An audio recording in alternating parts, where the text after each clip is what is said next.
Hey guys, and welcome to the Link's Awakening Glitchless Any Percent tutorial. Today we're going to be going through the Bottle Grotto.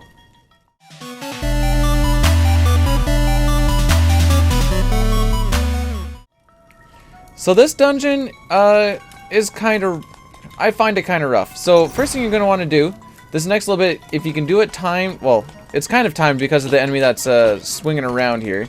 You'll see this fireball coming around. Every time you walk in, it will always be in the same spot.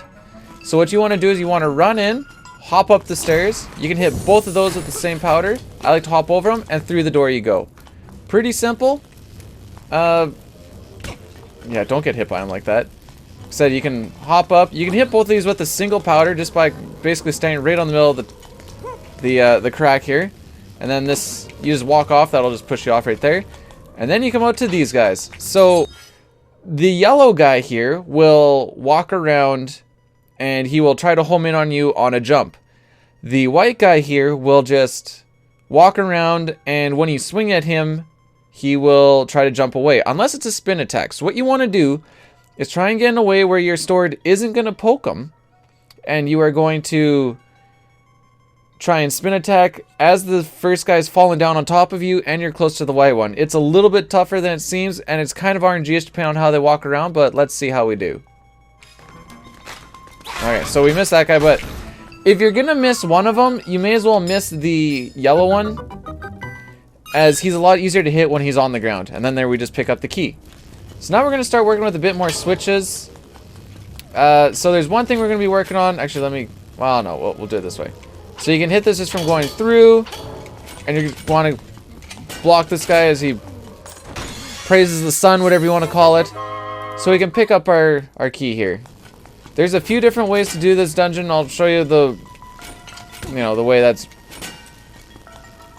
I guess, the most used. Nothing in this room is needed. If you need to, which you probably shouldn't. If you're over 10, you don't need to pick up that magic powder. If you're like at 5 magic powder or something, maybe pick it up. There is a key here. We don't usually get this key. I'll show you why, but if for some reason you missed a key or you want to grab this key instead, by all means, I guess you can. But for now, coming through this area, you just basically want to go hop, and away you go. And then these enemies move however you move. And since we don't really need to do anything with them as we come through, you just run straight on through. Pretty easy. Pretty simple stuff. Again, these spinies, you don't really need to do anything with them. Just run through, and away you go. It's going to be a lot of the stuff we try to do. Like I said, the fastest thing to do is to just ignore all these enemies. Alright, so here's a piece of power. I must have killed a few more enemies than I thought. So we want to push these blocks in to make that happen. Piece of power makes you run faster, and it gives you twice the speed and twice the damage. Or not twice the speed, but it gives you more speed. It gives you more speed, twice the damage, and twice the knockback, is what I was trying to say. I'm going to let it run out just so that we can show this next thing here. So whenever you get them, basically the formula for this is, it goes off of the amount of kills you get. So for every 32 kills, plus the amount of hearts you have, is how many kills it will take to drop off a piece of power. So we're at 4 hearts, so that's going to be 36 kills. And that's really all. Say you're at 17 kills and you get a new heart container and you're trying to get to 36, you're still at 17 kills, it just means you need to get up to 37. It doesn't reset at all, it stays pretty static. That's how many you need. So this next mini boss here, I'll try and show it off. Maybe we'll do a quick save here. And not save over the stuff so I can actually not play through the game every time I want to do my splits. Alright, so here we have a Hynix. Now the way that I like to do this is I like to run to the middle, jump slash a few times, run him into the corner, and then jump slash him a few times, and you're right by the door. You are right by the door and he dies. That wasn't great, but, I mean, it works alright. Let's try that one more time. Nope. Let's try that one more time. The other thing is you can, like, hit him, run away a little bit, and then he should, I'll meet you back at him. So the other way that you can do that, boss, is you'll attack him, and then you run away, and then he'll throw bombs, and then you can run back in. It might be a touch quicker, but it also leaves you in the middle of the room, and that's why I like the rushing him over. It doesn't seem like it's that much slower. That one was just because I missed a few of my slashes. But basically, you're right by the door when you're done. The only risky thing is you have to kind of get used to not getting grabbed by him, which took a little bit for me, I will say. It took me a little bit, but once you kind of figure out the angle, run him along a little bit, and then go and run away, and you're right there. You're right out of the door. So I like to come over top here. It doesn't. If you need hearts, I don't think it really matters. If you need hearts, you can hop through, but that guy drops a fairy as well. I guess in the event that, say that fight went atrociously wrong, and you fought him like all the way over here, and his fairy is like way out of the way somewhere, then maybe it'll just be better to be like, you know what? We're just gonna come over here, pick up these hearts, and away we go. But for the most part, I'd say pick up the fairy if you need. If you don't, if you're at like 3.5 hearts, you'll be fine. Just run over here, and away you go. Now this next room, you basically just want to hold forwards and a little bit in to try and get into this door as soon as possible. That's really all we need to do. Gonna go ahead into this room here, hop over the booze, powder, and turn around. We're gonna show that again real quick, nice and slow. But basically, you're just gonna hop over, nice and slow. Gonna hit it. I give them about half a second to move, and then I slash them. And you should be able to get that fairly consistently so that you can pick up this dungeon's item, the bracelet. So now we can pick up bushes, we can pick up rocks, we can pick up pots. Here we go. This one always has a guaranteed heart, which is why I say you don't have to worry too much about it.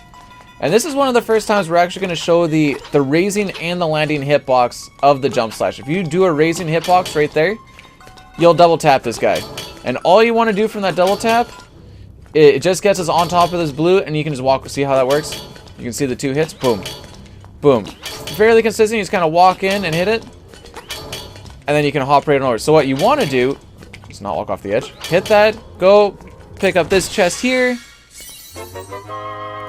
Once you've picked that up, head back once. And I will say that this hit can be a little bit feisty sometimes. Sometimes you'll come in, it looks like you're in the right spot, but it just doesn't quite work for you. Just give her another slash, and away you go. Jump slash on top of that blob there. I like to get that guy out of my way, because he's always in my way. And we move on. So this room, this next room is... The puzzle is supposed to be... Depends on how... Or you're trying to kill stuff in a certain order. So I like to come down... Let's actually do that again. I like to come down and push just the edge of this block, because sometimes this guy will come down. Let's see if I can get him to do it. Sometimes he'll come down and try and throw a spear at you. You might just have to eat a spear. I know I did, like this one here. Might be lucky. Yeah, it's okay. So what you want to do is you want to kill Bunnyman, you want to kill the bat, and you want to kill spear thrower there after. Sometimes Batman will kind of troll you a little bit and come inside here. This throw, ooh, I don't think he's ever actually come out for me. So you just want to hit him, and hit him. Now, a thing about this, and I try it every once in a while, these pots have a really big hitbox, so it can be a little bit tough trying to throw it through here. If you're off even just a little bit, they'll clank on here or in here, so it's probably better for a bit to come into here and throw it, especially if he likes to hang out in this corner a lot. If you do miss, obviously just go pick up the second one and come and hit it. And then Keystman will usually be hanging around this corner here. And then you'll have to come over and you can magic powder him, I guess, if you want to. Doesn't really matter. 2 hits and then he's dead. And then you get the chest. 4-hour nightmare key. So we're almost done this dungeon already. Like a lot of these splits are going to be pretty quick. That first one had just a lot of information and such. No kill order here, just throwing pots. And one little thing, if you time your jump right shortly after this guy dies, you can actually get a little bit of distance just before these stairs stop. I tried to do it there, but I just messed it up. So now here is a spot you want to do it fast, but you also don't want to mess it up, because then you'll lose a lot of time. So you need a little bit of extra weight here. And you want it till your head is just below, and then you can jump and grab it. So let's go grab another one.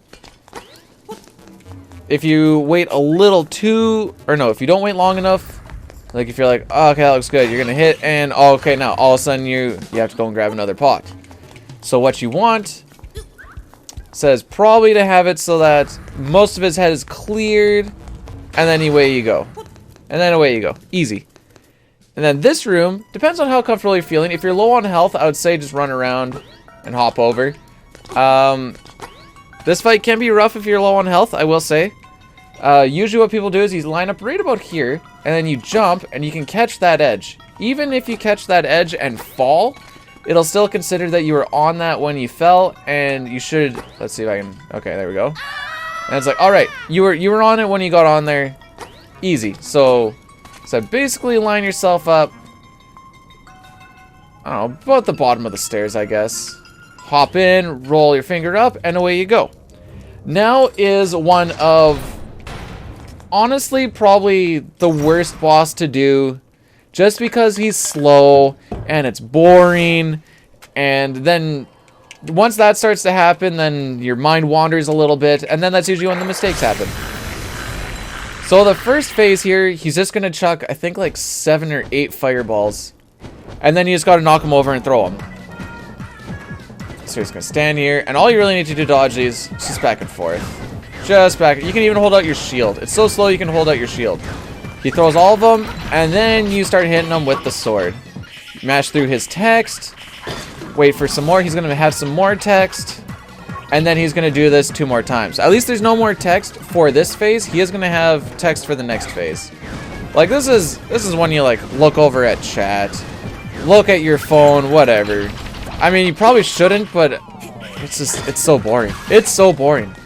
And then on the final phase, he's going to start circling around us. I'm going to start explaining this now. He's going to start circling around you. And there's going to be a real one and a fake one of him. The real one will always be a little bit further from the center. He's going to have a little bit more text here. Alright. So the one that is furthest from the center, so you can see that bottom right one looks like it's about the furthest. So you can follow him a little bit. I'll show you the safe strat. What I like to do is get hit by it and then let it go a little bit early, and you should hit him with spin attack and then give him another slash. You can see the one now is right there. You can kind of hear from the sound when he's about to go, and you can get close to him if you want. Ah, I messed it up. All right, that's fine. You should be able to 2-cycle him, but now I can just show another one. So you can, if you get hit by that, it lines you up nice, and there you go. So I'll show a better version of it in the actual split. That being said, I'm not very good at this boss, to be completely honest, but that's neither here nor there. Pick up our item, or our heart container, and you have now just completed Dungeon 2. Which, like I said, a little bit annoying, but really not that bad. So, there you go. Happy grinding, and the real-time attempt for the split here is going to happen right after this, and I will see you guys next time when we head over to Dungeon 3. There's a few things that need to happen before we actually get in there, and it's actually a pretty fun split.